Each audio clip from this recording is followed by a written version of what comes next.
Olá, amigos! Hoje estaremos falando sobre mais uma modalidade de intervenção de terceiro no processo. Estaremos falando hoje sobre a oposição. Como ocorre a oposição?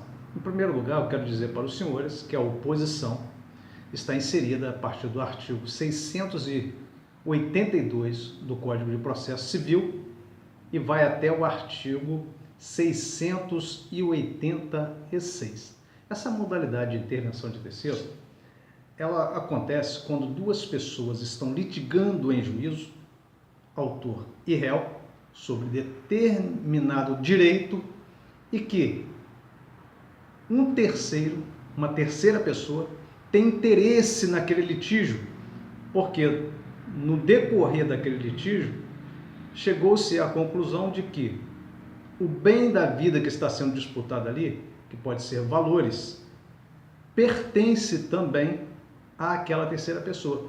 Ou talvez ela poderá até ter que arcar com determinados prejuízos em razão daquela demanda.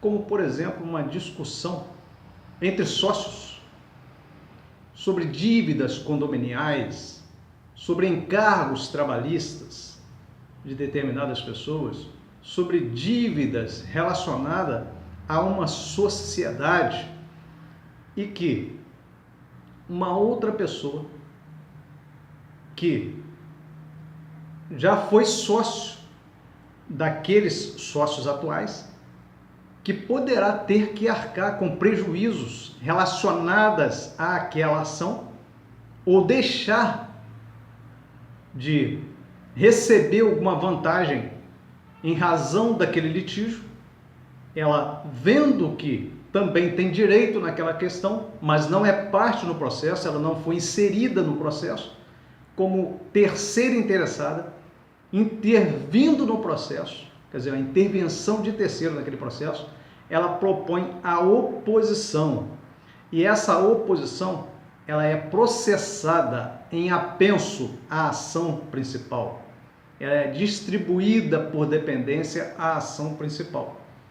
Então, senhores, a oposição serve para alguém que tem interesse em determinado litígio, em determinada demanda, que poderá auferir vantagens naquela demanda, tem direito sendo disputado ali e que não foi comunicada por nenhum dos litigantes naquele processo, ela pode intervir na oposição. Parece um pouquinho com embargo de terceiro, mas não é embargo de terceiro. Aqui está falando de disputa de valores, de disputa de direitos societários. Então é um pouquinho diferente. Então o que diz o artigo 682? Quem pretender, no todo ou em parte, a coisa ou direito sobre o que convertem autor e réu, poderá, até ser proferida a sentença, oferecer oposição contra ambos. Então, aqui já diz bem claro, coisa ou direito sobre que controvertem, quer dizer, autor e réu estão disputando aquelas questões ali.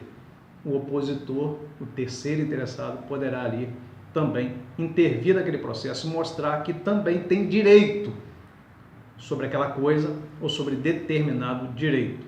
Então, o oponente deduzirá, o artigo 683 fala sobre isso, o pedido em observação aos requisitos exigidos para a propositura da ação. Então, a propositura da oposição, que é uma ação autônoma, que seguirá em apenso, distribuída por dependência à ação principal. E se um dos opostos, um daqueles que se torna réu na oposição, que chama opostos, se ele reconhecer o direito de quem propôs a oposição, daquele terceiro interessado, essa ação deixará de seguir contra aquele e continuará seguindo contra aquele outro oponente, opoente. Admitido o processamento, diz o artigo 685, a oposição será apensada, como eu já disse para os senhores, aos autos e tramitará simultaneamente a ação originária, quer dizer, a outra ação não suspende. As duas tramitarão simultaneamente, sendo ambas julgadas pela mesma sentença. Então, se a oposição for proposta após o início da audiência de instrução, o juiz, aí nesse caso, suspenderá o curso do processo ao fim da produção das provas, salvo se concluir que a unidade da instrução atende melhor ao princípio da duração razoável do processo. Então, senhores, cabendo ao juiz decidir simultaneamente a ação originária e a oposição, desta conhecerá em primeiro lugar. A oposição será reconhecida em primeiro lugar, será conhecida pelo juiz em primeiro lugar. Então, senhores, a oposição é uma ação interessante, porque alguém que não faz parte do processo, vendo que está se disputando algum direito ou coisa que lhe interessa, que é de seu interesse, pode entrar com uma ação de oposição como interventor de terceiro num processo principal. Até o próximo encontro. Abraço a todos.